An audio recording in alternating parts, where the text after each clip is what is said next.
mesdames, messieurs, de vous retrouver dans cette édition du journal. Bienvenue à vous et tout de suite les titres de l'actualité. Face à face, mercredi 20 octobre 2021, entre le ministre provincial de l'Intérieur et Sécurité de Oda Kapenda et la direction générale de la Société nationale des chemins de fer du Congo SNCC, l'évaluation du déraillement du train à Kanzenzé, dont plusieurs décès enregistrés étaient au centre de leur échange. Et puis, instaurée depuis 2004, la journée internationale des cuisiniers est célébrée chaque 20 octobre de l'année afin de rendre hommage aux professionnels de la cuisine. Mesdames, messieurs, c'est tout pour les titres et tout de suite, on développe.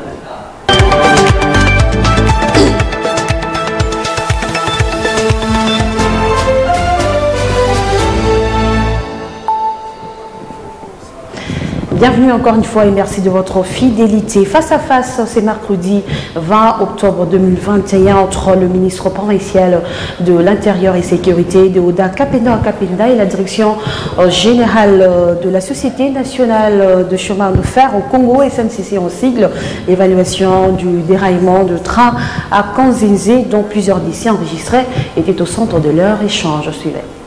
48 heures après le déraillement ayant causé plusieurs morts à Kanzenzé dans la province du Lualaba, une réunion stratégique d'évaluation a eu lieu au ministère provincial de l'Intérieur entre les ministres du gouvernement provincial et le directeur général de la Société nationale de chemin de fer du Congo, la SNCC. 45 minutes après, le ministre provincial de l'Intérieur, Deoda Kapenda a retracé la raison d'être de la rencontre voulue par Madame le gouverneur intérimaire du Lualaba, Fifi Masuka Saini, très soucieuse de tirer au clair la situation. Tout le monde est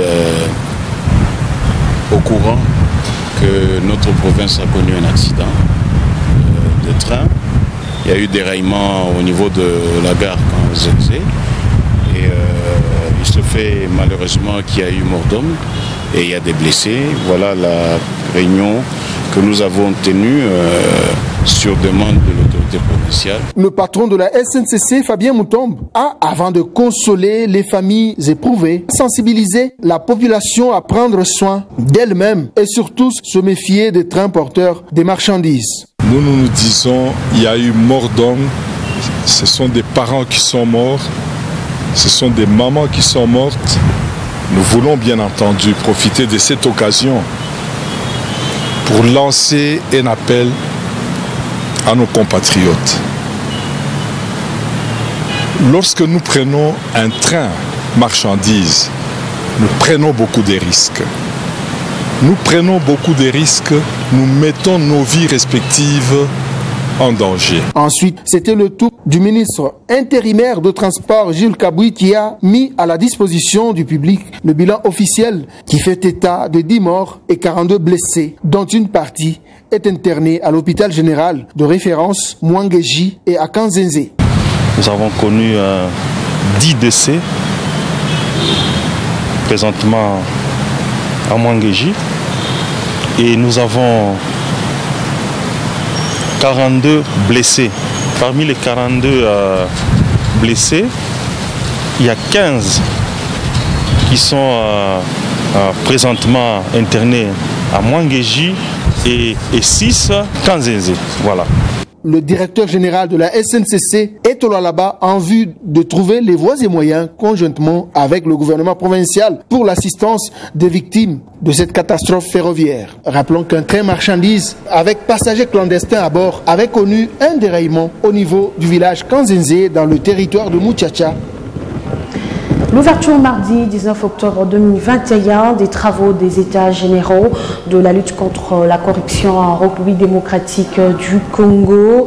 Le Premier ministre Jean-Michel Sama Lukonde a rappelé au cours de ses assises les rôles essentiels des magistrats et agents de la police judiciaire. Suivez. Lors de son investiture à la magistrature suprême, le président de la République, chef de l'État, avait donné le ton de cette lutte contre la corruption en prenant l'engagement de travailler pour l'avènement d'un État de droit débarrassé de la corruption et de toutes sortes d'antivaleurs. Aujourd'hui, il est plus que nécessaire que soit faite l'évaluation de la nouvelle politique publique qu'il a préconisée. Les présentes assises tombent à point nommé, dans la mesure où elles nous permettront de jeter un regard sur ce qui a été fait, de relever les défis majeurs avant de nous projeter vers le futur en vue d'assurer un avenir meilleur à notre peuple. Je ne saurais terminer ces propos sans demander aux différents participants de consacrer l'essentiel de leur temps pour scruter sans complaisance les causes de la persistance de ce fléau qu'est la corruption, avant de proposer la bonne thérapeutique aux fins de son éradication dans notre pays. Ce qui, sans doute, aura un impact significatif quant au climat des affaires. Et ceci est une lutte qui doit rester permanente. Et puis le président en exercice de l'Union africaine et président de la République démocratique du Congo, Félix-Antoine Tshisekedi Tshilombo, a procédé mardi 19 octobre 2021 à Kinshasa à l'ouverture du premier colloque panafricain sur l'albinisme. C'est sous les thèmes solidarité africaine pour une Afrique intégrante en faveur des personnes atteintes de l'albinisme. Reportage. Il se retrouve au chapiteau de Pullman, au premier colloque panafricain en faveur des personnes vivant avec l'albinisme. Une rencontre capitale initiée par le panel d'accompagnement de la mandature de la République démocratique du Congo à la présidence de l'Union africaine. Solidarité africaine pour une Afrique inclusive et intégrée en faveur des personnes vivant avec l'albinisme. Et le thème qui a réuni ces différentes personnalités, mais au-delà de mots, Félix Tshisekedi, président de la République démocratique du Congo, président en exercice de l'UA, parle des actions concrètes. Embaucher, recruter, offrez des stages aux personnes atteintes d'albinisme. Faites-en davantage, car c'est à ce prix-là, en banalisant leur présence dans toutes les couches de la société, que nous réussirons à briser tous les stéréotypes. Le langage que nous utilisons lorsque nous parlons d'albinisme. Il y a aussi un travail à faire dans nos maisons, dans nos quartiers, dans nos cercles pour bannir les mots et expressions dégradantes, discriminatoires, qui ne sont que le reflet de notre ignorance. Apprenons à nos enfants les mots dignes, respectueux, qui nous unissent, qui reflètent notre humanité commune. Chacun a son handicap caché, tout n'est pas forcément physique. Le panel croit aux personnes vivant avec albinisme et s'inscrit dans le sens de les libérer de l'esclavagisme et de la maltraitance. Nous devons faire en sorte que les textes qui ont été pris au niveau régional puissent être mis en valeur. Nous allons faire un plaidoyer pour que ce soit traduit en loi nationale. Pour moi, ce n'est pas... c'est une grande manifestation, ce colloque. C'est la première fois en Afrique, vous imaginez. Et peut-être à travers le monde, c'est la première fois. Chancen Gamona, président des personnes vivant avec albinisme en Afrique centrale, évoque les difficultés d'intégration dues à la discrimination. Victimes durant toute leur vie de la discrimination sous toutes les formes et des agressions verbales, physiques, attaques et enlèvements, mutilations, amputations, profanation des tombes et massacres, tout cela à cause des croyances, mythes et superstitions. Le sénateur kényan Isaac Maora salue le leadership de Félix Tshisekedi à la tête de l'UA. Après l'entérinement des membres de la Commission électorale nationale indépendante CENI, les mouvements citoyens ont rencontré le directeur de cabinet du président de la Chambre basse du Parlement, Christophe Mbosso-Koudia, afin d'exprimer leur inquiétude. Suivez. Vous savez que nous venons de loin avec ces combats. J'ai toujours dit qu'il y a ceux qui viennent soutenir la victoire de Félix-Antoine Tshisekedi Tshilombo, mais il y a ceux qui sont propriétaires du pouvoir. C'est-à-dire cette victoire que vous avez vue, c'est le fruit d'un processus, d'un combat, d'un sacrifice. Alors, des fois, les gens oublient le tout parce qu'il y a les opportunistes qui font beaucoup de bruit. Et la délégation que vous voyez, ce sont les jeunes des mouvements citoyens. Ceux qui étaient au front contre le régime passé, ceux qui ont perdu le leur, ceux qui ont perdu leurs membres, qui sont venus. Là, vous trouverez que c'est au moins 15 structures des mouvements citoyens qui ont été représentées à cette rencontre avec l'honorable président de l'Assemblée nationale et représenté par son directeur de cabinet. Alors, j'ai été contacté par eux pour que je puisse leur obtenir un rendez-vous comme nous le faisons et au service du peuple. Nous avons estimé qu'il fallait à tout prix bousculer notre bureau pour qu'il soit reçu afin de s'exprimer librement par rapport à leur doléance. J'estime qu'il fallait reconnaître les efforts des autres, ne fût-ce que les écouter, les associer. Si vous voulez gérer la République, tout en excluant ceux qui se sont battus, c'est prendre beaucoup de risques. L'entérinement de Denis Kadima comme président de la centrale électorale à l'Assemblée nationale la semaine dernière, désormais source des divergences en référence du cas de Ronsard Malunda, le président de la République est appelé à jouer un rôle responsable dans la neutralité, selon l'analyse politique Sylvain Katolomba. Les élections dans un pays permettent l'accès à des charges publiques. Dans une démocratie, on veut recourir aux élections pour accéder à une charge publique. Les élections ne sont pas une finalité, parce que les élections n'est pas égale au développement. Et quand nous mettons en place les institutions pour animer le processus électoral, il faut que la confiance puisse présider au-dessus de tout.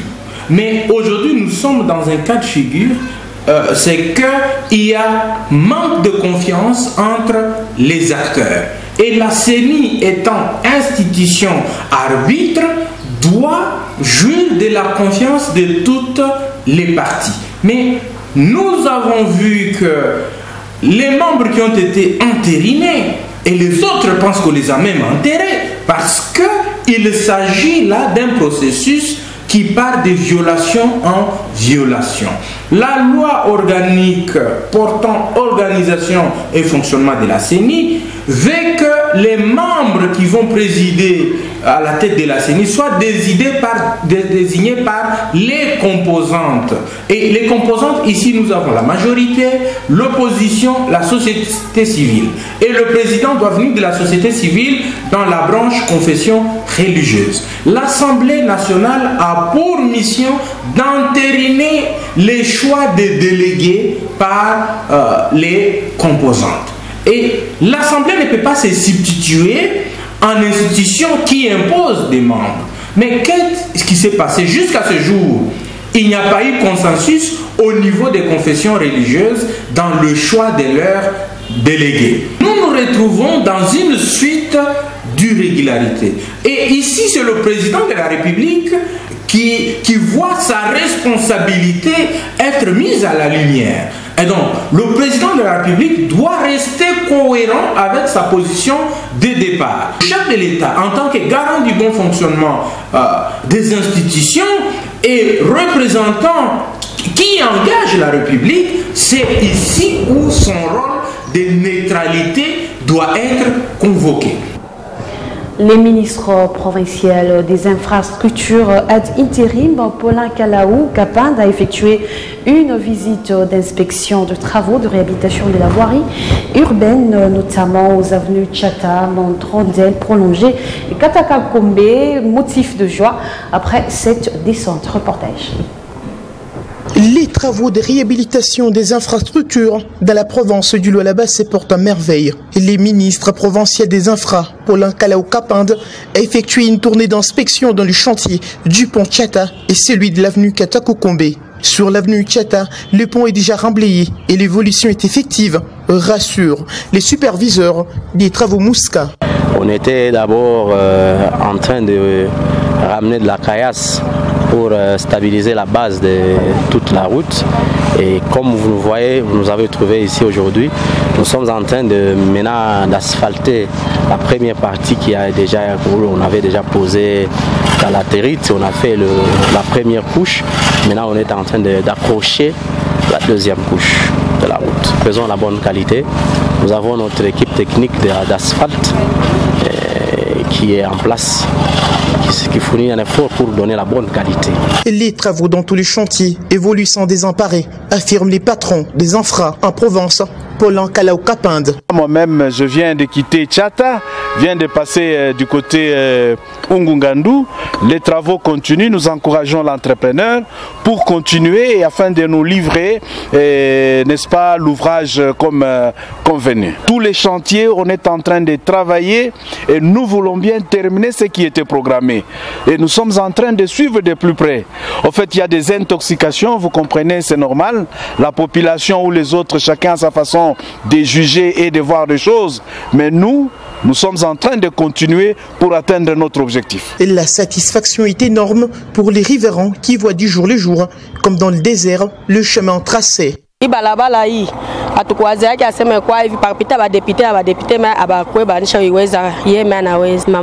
La délégation du ministre provincial intérimaire des infrastructures s'est rendue sur l'avenue Katakokombe au quartier Kamanyola où la deuxième couche d'asphalte est déjà posée. Au chapitre de célébration lancé depuis 2004, la journée internationale des cuisiniers est célébrée chaque 20 octobre de l'année pour rendre hommage aux professionnels de la cuisine. Un focus a été réalisé sur les différents restaurants de la place. Le point de Cynthia Mwenge et Sandra Banza Kaongo. Suivez. Cette journée, rendant hommage aux cuisiniers, est célébrée à travers la planète Terre. À Kolwezi, quelques cuisiniers rencontrés détaillent les menus plus sollicités de la cuisine congolaise qu'européenne. Ils apprécient aussi nos spaghettis bolognaises. Ils aiment bien décorer avec une petite menthe aspergée de fromage. Aspergée de fromage, c'est la sauce bolognaise. Ce n'est pas nouveau, c'est pas mal d'une personne. C'est une recette qui est connue, mais c'est le préféré, ce que j'ai constaté, c'est le préféré de gens, des habitants de Kolwezi, de là-bas. La plupart, il y a pas de bambou, là, les samans qui étaient douces. Très souvent, il y a tout ça, sana, dans le restaurant, Bukari, Sombe, Ngaïngaï, le recrutement de cuisiniers non professionnels est souhaitable pour limiter les exigences. On préfère commencer souvent avec des non professionnels, un peu professionnels. Ça veut dire quoi? Quelqu'un qui a une idée ou quelqu'un qui a eu à passer dans la cuisine. Quand quelqu'un a eu à passer dans la cuisine, il a un peu travaillé dans la cuisine.